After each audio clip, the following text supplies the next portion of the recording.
Hello dear student, स्वागत है आप सभी का मेरे YouTube channel true learning classes में। ये हमारी पीएनएचडी बायोलॉजी की सेकंड क्लास है। पहली क्लास कल हो चुकी थी। हमने पहली क्लास में देखा था कि जो पौधे होता है उसका रिप्रोडक्टिव ऑर्गन क्या होता है, उसका पुष्प होता है।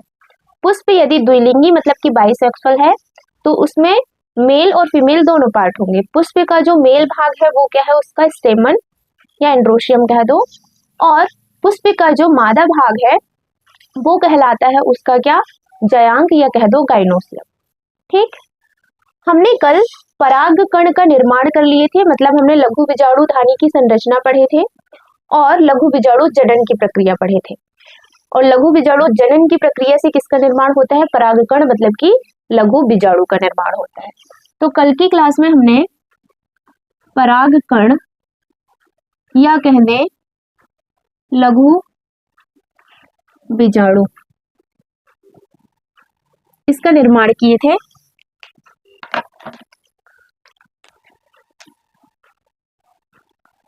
पॉलन ग्रेन या कह दोगे माइक्रो स्पोर, ये बन गया था कल। आज हम देखते हैं कि ये परागकण या लघु बीजाणु है, इसकी संरचना कैसी होती है। इसकी संरचना को देखेंगे। जैसे विभिन्न प्रकार के पुष्पों को हम इकट्ठा करें, है ना, और सभी के जो परागकण होते हैं उनको हम निकाल लें। वो जो पीले रंग का दिखाई देता है वही तो उसका परागकण है। जैसे कि गुड़हल का पौधा देखें हम, तो गुड़हल में ये फ्लावर होगा और इस तरीके से जो पाए जाते हैं ये क्या है, इसके परागकण है, मतलब स्टेमन है, इसके अंदर परागकण होंगे। तो जो पीले रंग का होता है या अदर भी हो सकता है उसका कलर, वो क्या है, उसके परागकण।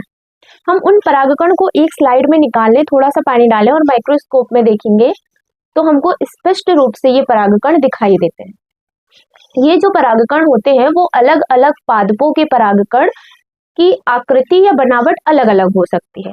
जैसे कि एनसीईआरटी में इसके डायग्राम भी दिए हैं। यदि ये देखिए, यदि हम अलग अलग पादप के परागकण को देखें तो इनकी संरचना इस प्रकार से अलग अलग दिखाई देती है। ठीक, अब हम देखते हैं कि इसकी संरचना है कैसी। तो ये होगा कुछ ऐसा, मतलब इस तरीके से ये दिखाई देगा।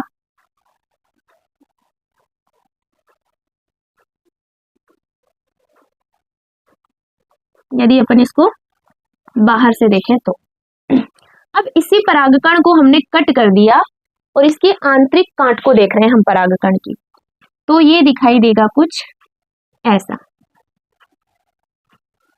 बात ऐसी है कि ये जो परागकण है इसका जो व्यास होता है वो होता है 25 से 50 माइक्रोमीटर। कितना होता है इसका व्यास?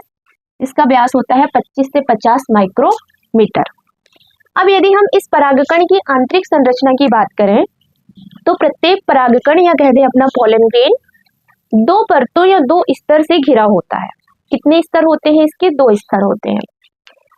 एक होता है बाहरी स्तर जो कि बहुत ज्यादा कठोर होता है। इसका जो बाहरी स्तर है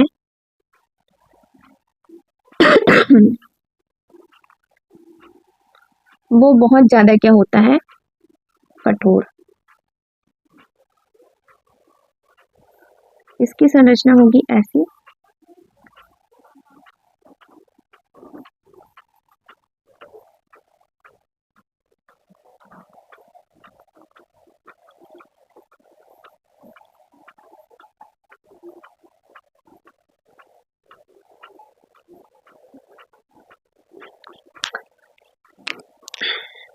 और ये है इसकी आंतरिक परत। आंतरिक पत्र पर जो होती है, आंतरिक स्तर जो होता है वो पतला होता है, तो हम इसको पतला ही रहने देते हैं ना।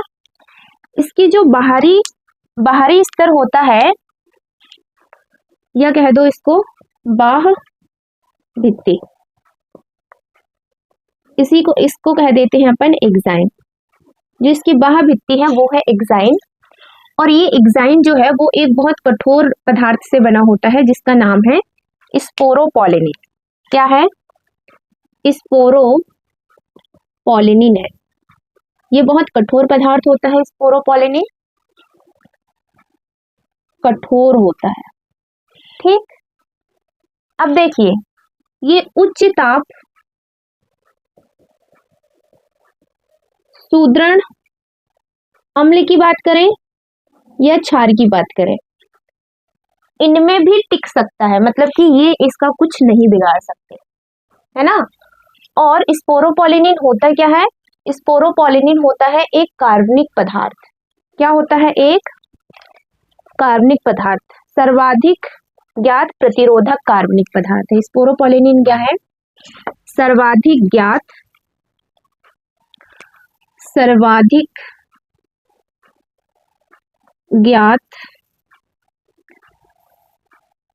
प्रतिरोधक कार्बनिक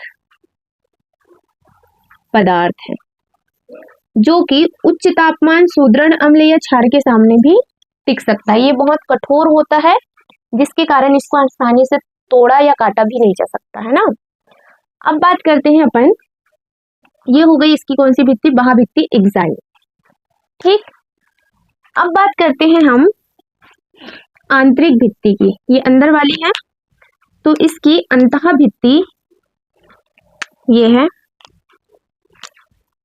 इसकी अंतः भित्ति को कह देते हैं अपन इंटाइन। क्या है? अंतः भित्ति इंटाइन होती है। ठीक, जो इसकी अंतः भित्ति इंटाइन है,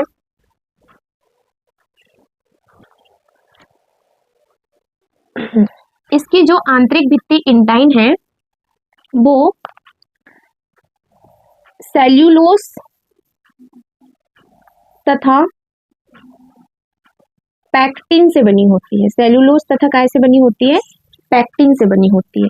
कैसी होती है ये आंतरिक भित्ति? तो ये होती है पतली। ठीक, अब इसके अंदर यदि अपन देखें क्या कोशिकाओं का स्तर, इसके अंदर कितनी कोशिकाएं होती हैं, तो इसके अंदर कोशिकाएं 2 भी हो सकती, 3 भी। अभी हम 2 कोशिकीय अवस्था को बता देते हैं। ये एक बड़ी सेल है, ये पूरी एक बड़ी सेल है, और ये सेल का ये क्या है? केंद्रक। ये जो बड़ी सेल है ये कहलाती है कायिक कोशिका। कौन सी कोशिका कहलाती है? कायिक कोशिका।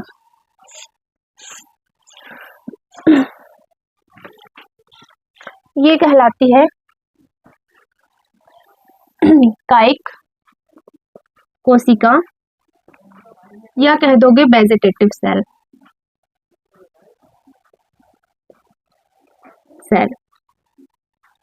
और इस वेजिटेटिव सेल के जीवद्रव्य, ये इसका जीवद्रव्य है पूरा, तो इसके जीवद्रव्य में एक दूसरी सेल तैरते रहती है। इसके जीवद्रव्य में एक और कोशिका तैरते रहती है। ये कोशिका कहलाती है जनन कोशिका। क्या कहलाती है? जनन कोशिका, या कह दोगे जनरेटिव सेल।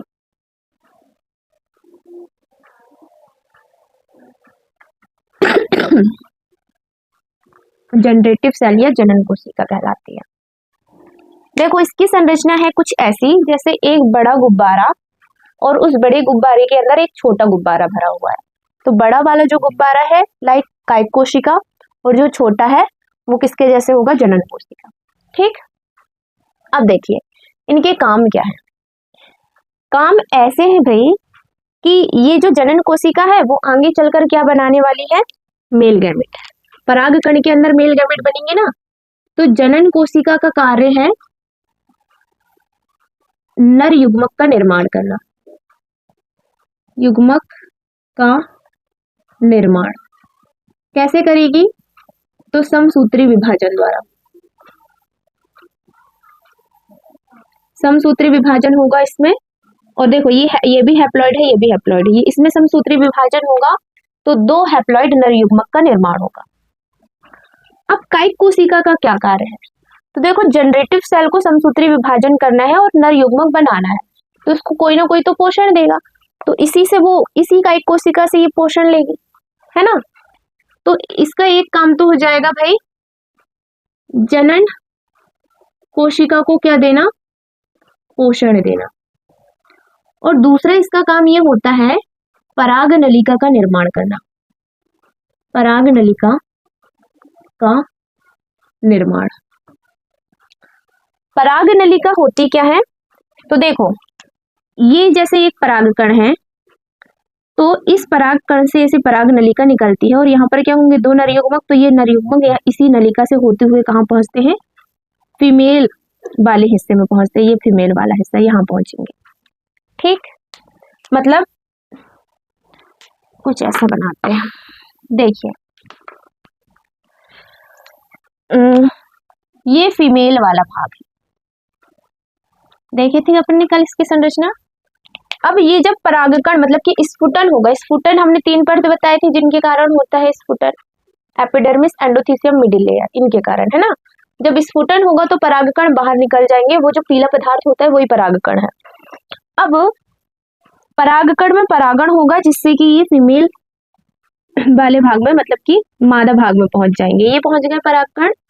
अब इन परागकण से नली निकलती है ऐसे, जिसको कह देते हैं अपन क्या, पराग नली। इस तरीके से नली निकलेगी इनसे, जिनको पराग नली का कह देते हैं। अब हमने तो बोले कि जो स्पोरोपोलिनिन होता है वो बहुत कठोर होता है, तो ये नली कैसे निकल जाएगी यहाँ से। तो बात ऐसी होती है कि जो स्पोरोपोलिनिन होता है ना, वो बाह्य भित्ति के पूरे भाग में नहीं होता, बाह्य भित्ति के कुछ कुछ भाग से ये स्पोरोपोलिनिन अनुपस्थित होता है। जैसे यहाँ अनुपस्थित, यहाँ अनुपस्थित, यहाँ अनुपस्थित, इस तरीके से। तो इसके कुछ कुछ भागों में ये स्पोरोपोलिनिन नहीं पाया जाता है, और जिन भाग में स्पोरोपोलिनिन नहीं पाया जाता है उनको कह देते हैं अपन जनन छिद्र या जर्मपोर कह देते हैं, पोर कह दोगे, ये कह देते हैं। ठीक, इन्हीं जर्मपोर या जनन छिद्र से पराग नलिका का क्या होता है, विकास। जनन छिद्र का कार्य क्या हो जाएगा, जनन छिद्र का कार्य हो जाएगा पराग नलिका का विकास। कहाँ से होगा, इन जनन छिद्र से ही होगा। ठीक, तो ये हो गई हमारे परागकण की संरचना। क्या बोला हमने, 2 परत होती हैं। सबसे पहले तो देखो जो परागकण है वो इसका आकार कैसा है, इसका आकार है भाई गोलाकार, गोलाकार है ये। इसका जो व्यास होता है वो 25 से 50 माइक्रोमीटर होता है। इसके बाहर ये बाहरी 2 भित्ति से घिरा होता है, मतलब कि इसमें कितनी भित्ति पाई जाती है, 2 परत पाई जाती है। जो बाहरी भित्ति है एक्साइन, जो स्पोरोपोलिनिन की बनी होती है। स्पोरोपोलिनिन एक कठोर पदार्थ है, तो ये कठोर होगी, और ये सर्वाधिक ज्ञात प्रतिरोधक कार्बनिक पदार्थ है। ठीक, अब सर्वाधिक ज्ञात प्रतिरोधक पदार्थ है तो इसके ये कितने ही टेम्परेचर के सामने टिक सकता है, ये सुदृढ़ अम्ल के सामने टिक सकता है, क्षार के सामने टिक सकता है, कोई इसका कुछ नहीं बिगाड़ेगा। ठीक, अब देखिए ये स्पोरोपोलिनिन के कारण ही होता क्या है कि परागकण जब निकले तो जरूरी नहीं कि वो जो स्टिग्मा वाला भाग होता है, फीमेल पार्ट का स्टिग्मा भाग होता है वहीं पहुंचे, वो कई जगह से होते हुए पहुंचेगा, तो कई कठिनाइयों से पहुंचेगा। तो इसलिए ये स्पोरोपोलिनिन कैसा है, कठोर है, ताकि उसको किसी प्रकार का नुकसान ना पहुंचे। अब आंतरिक की बात करें हमने, तो आंतरिक को हमने कह दिया, अंतः झिल्ली को क्या कह दिया, इंटाइन। जो इंटाइन होती है वो सेलुलोज और पैक्टिन की बनी होती है, ये पतली होगी। और बाहर वाली जो स्पोरोपोलिनिन जहाँ एब्सेंट होता है ना एक्साइन में, उनको क्या कह देते हैं, जन्म छिद्र या जनन छिद्र कह देते हैं। बड़ी कोशिका कायिक कोशिका, छोटी कोशिका जनन कोशिका। ये जो जनन कोशिका है इसमें ही समसूत्री विभाजन होगा, जिससे कि नर युग्मक का निर्माण होगा। और कितने नर युग्मक का निर्माण होगा, एक जन्म कोशिका से 2 नर युग्मक का निर्माण होता है समसूत्री विभाजन द्वारा। ठीक, अब आगे देखिए,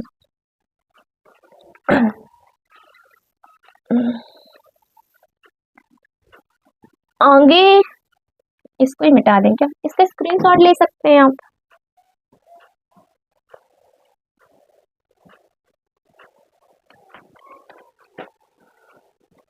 हम्म 60% से ज्यादा जो आवृतबीजी प्लांट है उनमें परागकण का स्फुटन दो कोशिकीय अवस्था में होता है। आवृतबीजी में परागकण का स्फुटन होगा तो फिर परागण भी हो जाएगा। कितनी कोशिकीय अवस्था में? 2 सेल स्टेज में होता है। 2 सेल स्टेज, 2 कोशिकीय अवस्था, ये 2 कोशिकीय अवस्था है इसकी, है ना। से ज्यादा बोले हमने। और 60% के बाद बचे हुए, मतलब कि बचे हुए जितने भी आवृतबीजी हैं, बचे हुए, है ना, मतलब बाकी के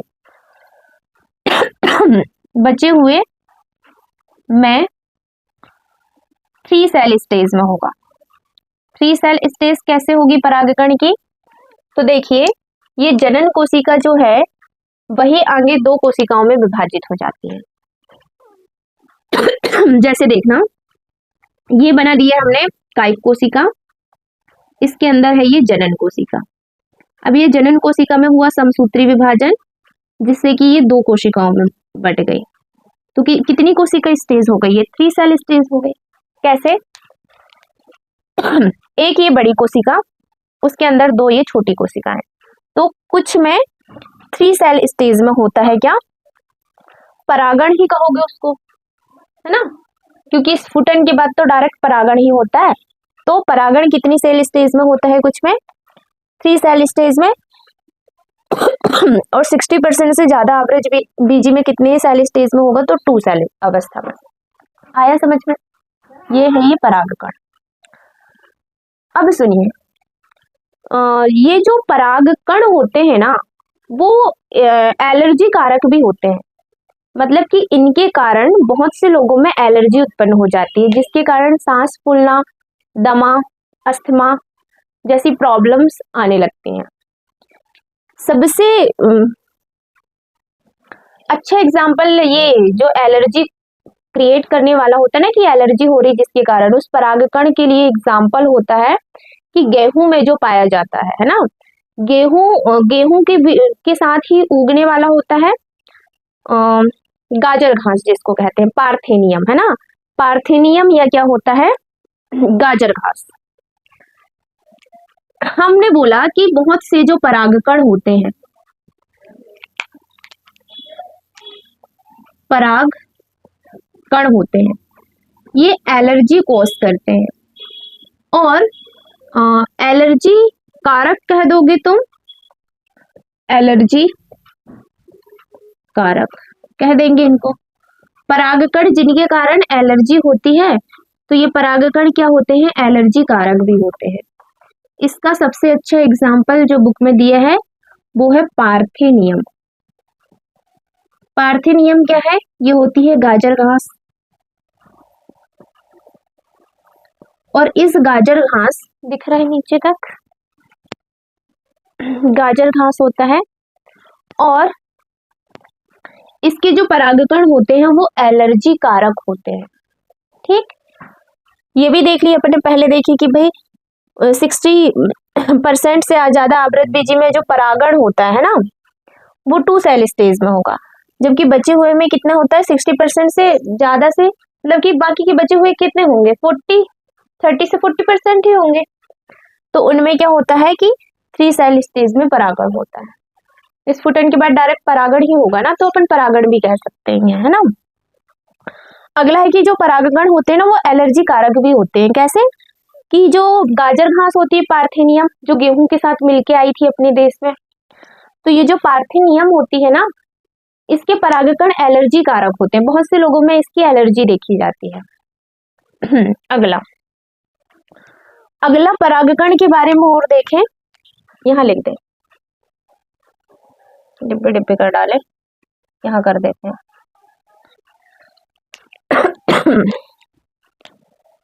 पराग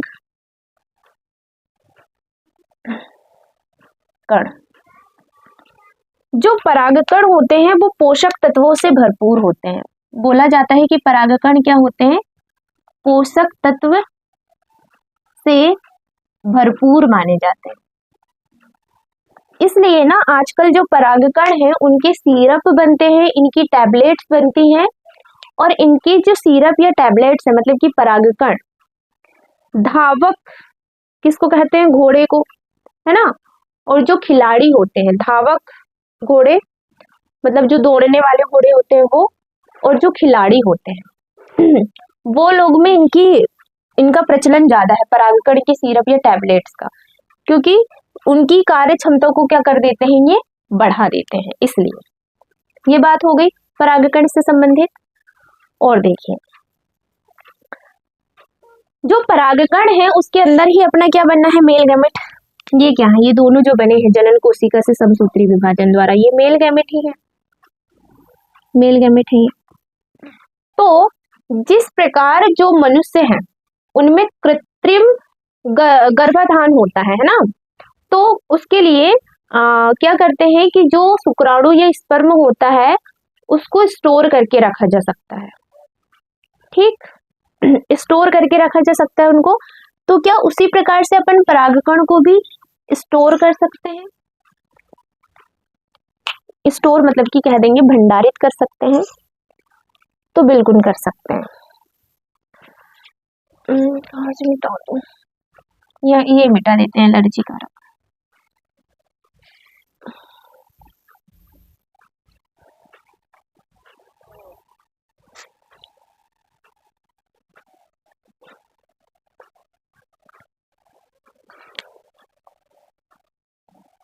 क्या है कि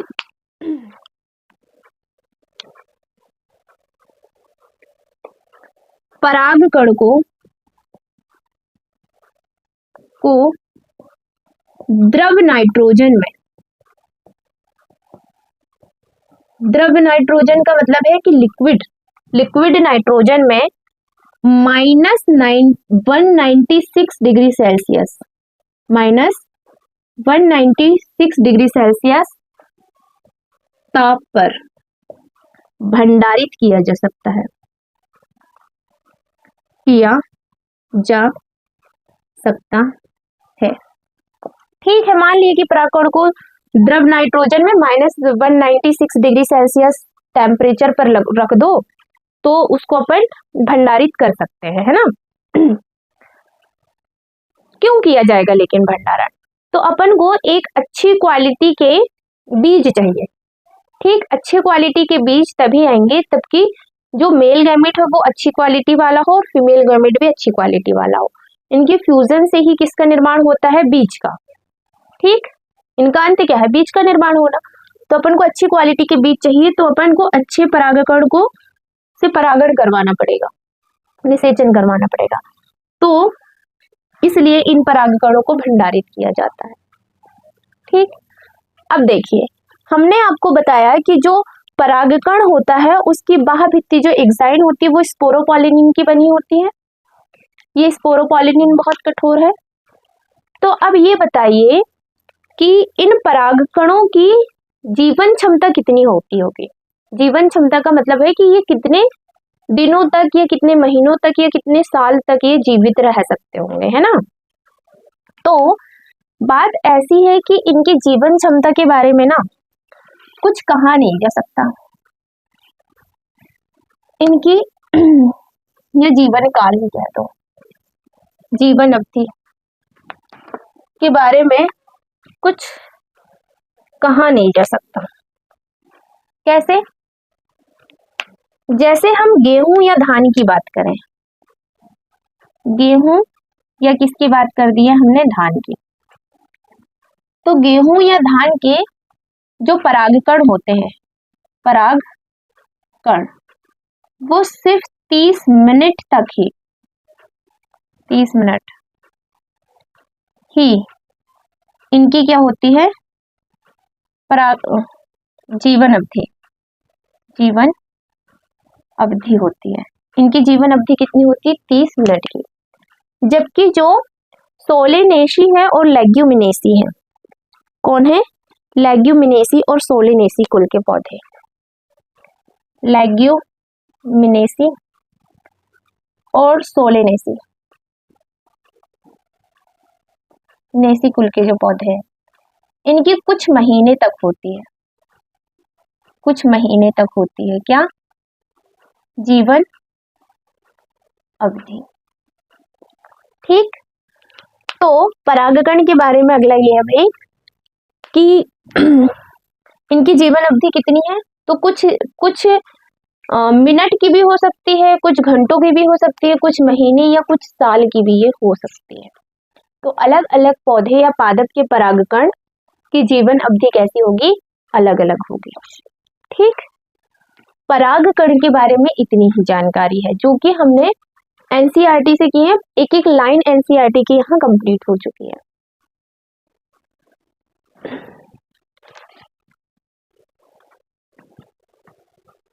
परागकण की संरचना हमने पढ़ चुके हैं। अब हम पढ़ रहे हैं स्त्री केसर मतलब कि पिस्टल के बारे में। ठीक, इसके बारे में पढ़ने वाले हैं हम। पढ़ने वाले हैं स्त्री केसर या पिस्टल कह दो, जो वही कार्पल या जयांग जो पढ़े थे ना अपन ने, वही है स्त्री केसर, स्त्री भाग पुष्प का। ये पुष्प का एक स्त्री भाग है, ये है पुष्प का स्त्री भाग। यही हम तुमको बताएंगे कि स्त्री भाग के अंदर गुरु बीजाणु धानी कहाँ होती है। क्या बताएंगे इसी के अंदर? गुरु बीजाणु धानी, या कहते हैं हम मेगास्पोरेंजियम, इसी को ओव्यूल भी कह देते हैं, या बीजांड, या बीजांड कह देंगे। ठीक है, तो पहले तो समझते हैं कि स्त्री केसर जो है वो उसकी संरचना है ना। ये एक स्त्री केसर है,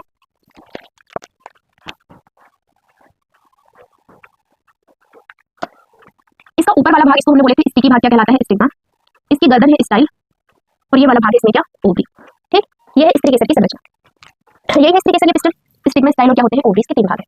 अब आगे देखते हैं कि इसके अंदर ओव्यूल या गुरु बीजाणु धानी कहाँ स्थित होती है। इस ओवरी के अंदर होगी यहाँ अपरा, ये है अपरा, ये भाग क्या है इसका? अपरा का भाग, ये अपरा या प्लेसेंटा। प्लेसेंटा से एक डंठल नुमा संरचना निकलती है जिसको कह देते हैं फ्यूनिकल। क्या कह देते हैं? फ्यूनिकल। इस फ्यूनिकल से जो जुड़ा हुआ है ये कहलाता है अपना गुरु बीजाणु धानी। क्या कहलाती है? गुरु बीजाणु धानी या मेगास्पोरेंजियम, या इसी को कह दोगे क्या? ओव्यूल। ओव्यूल होता है। ठीक, इसी के अंदर क्या होगा? अपना ओव्यूल मतलब कि बीजांड होता है। यही क्या है? बीजांड है ना।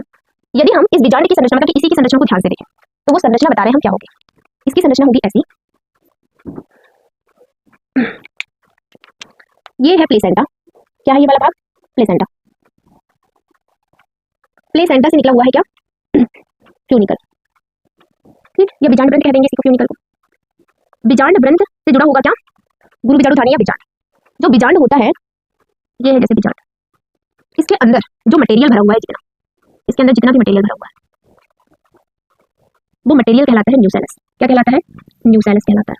ठीक, ये जो न्यूसेलस है उसकी प्रत्येक कोशिका होती है डिप्लॉइड मतलब कि द्विगुणित, और इस न्यूसेलस को चारों तरफ से एक आवरण ने घेर के रखा हुआ है। न्यूसेलस को चारों तरफ से एक आवरण ने घेर के रखा है। ये आवरण एक भी हो सकते हैं और दो भी हो सकते हैं। अंदर वाले को अंतः अध्यावरण और बाहर वाले को बाह्य अध्यावरण कह दोगे, या कह दोगे इंटेग्यूमेंट। क्या कह देते हैं इनको? कह देते हैं इंटेग्यूमेंट या अध्यावरण से घिरा होता है, ये को कह देते हैं अध्यावरण।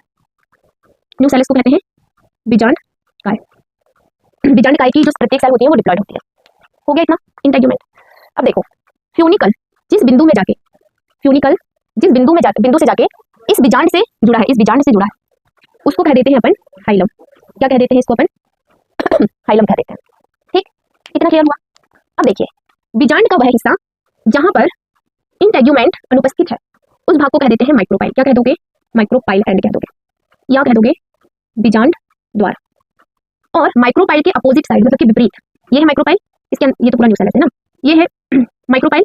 तो माइक्रोपाइल के अपोजिट वाला भाग कौन सा होगा? माइक्रोपाइल के अपोजिट ये होगा, है ना। तो माइक्रोपाइल के अपोजिट मतलब विपरीत वाला हिस्सा क्या कहलाता है? चलाजा कह दो या कलाजा कह दो, जो भी कहना है, चलाजा कहलाता है, या इसी को कह देते हैं निभाग। ये है बीजांड ग्रंथ। हाइलम को हाइलम कहेंगे। आया इतना समझ में? ये है एक बीजांड की संरचना। क्या देखिए हमने? देखिए स्त्री केसर है जिसके तीन भाग हैं, स्टिग्मा, स्टाइल, ओवरी। ओवरी के अंदर अपरा होती है, अपरा से एक डंठल नुमा संरचना निकली है जिसको कह दोगे फ्यूनिकल। जो फ्यूनिकल होता है वो उसके आगे बीजांड जुड़ा हुआ है, और इस फ्यूनिकल के जिस भाग से बीजांड जुड़ा है उसको क्या कह देते हैं? हाइलम। जो बीजांड है उसके अंदर क्या भरा होता है? द्विगुणित एक पदार्थ भरा है जिसको कह देते हैं न्यूसेलस। बहुत सारा न्यूसेलस उपस्थित होता है, या बीजांड काय कह दोगे। अब न्यूसेलस को चारों तरफ एक आवरण घेरे रखता है, इस आवरण को कह देते हैं अध्यावरण या इंटेग्यूमेंट। ये इनर और आउटर हो सकते हैं, दो है तो। अब जिस न्यूसेलस को जिस भाग को इस अध्यावरण ने घेर के नहीं रखा है, इंटेग्यूमेंट ने नहीं घेरा है, उस भाग को कह देते हैं माइक्रोपाइल या बीजांड द्वार, और बीजांड द्वार के विपरीत वाले हिस्सों को कह देते हैं चलाजा या निभाग। ठीक है,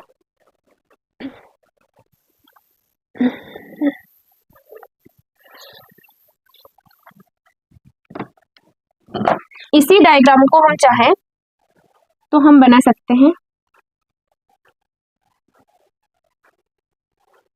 ऐसा।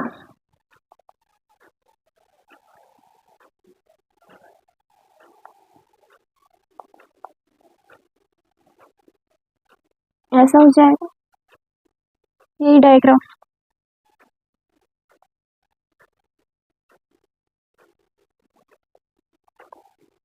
ये है फ्यूनिकल,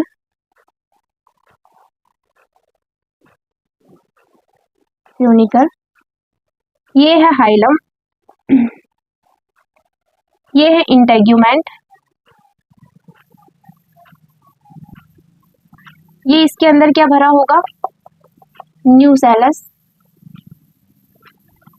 और न्यूसेलस को चारों तरफ से इंटेग्यूमेंट ने घेर के रखा है। न्यूसेलस के जिस हिस्से में जिस हिस्से में इंटेग्यूमेंट एब्सेंट होगा उसको कह दोगे क्या, माइक्रोपाइल एंड, इसको माइक्रोपाइल कह देंगे। माइक्रोपाइल के अपोजिट वाला ये है, तो अपोजिट वाला भाग, आधारीय भाग क्या कहलाता है, निभाग या चलाजा कहलाता है। ठीक, तो देखो हम ये बताना चाहते थे कि यहाँ पर हाइलम और चलाजा एकदम पास है, जबकि यहाँ हाइलम और चलाजा दूर है। आया समझ में, ये डिफरेंट। बाकी ये भी बीजांड की ही संरचना है और ये भी बीजांड की ही संरचना है। ठीक, आगे बताएं अब मेगास्पोरोजेनेसिस। या एक काम करते हैं, आज के लिए इतने ही रखते हैं, कल की क्लास में हम पढ़ेंगे मेगास्पोरोजेनेसिस, एक ही क्लास में उसको पूरा कंप्लीट कर देंगे। तो आज इतना ही, मिलते हैं कल, जब तक के लिए बाय बाय।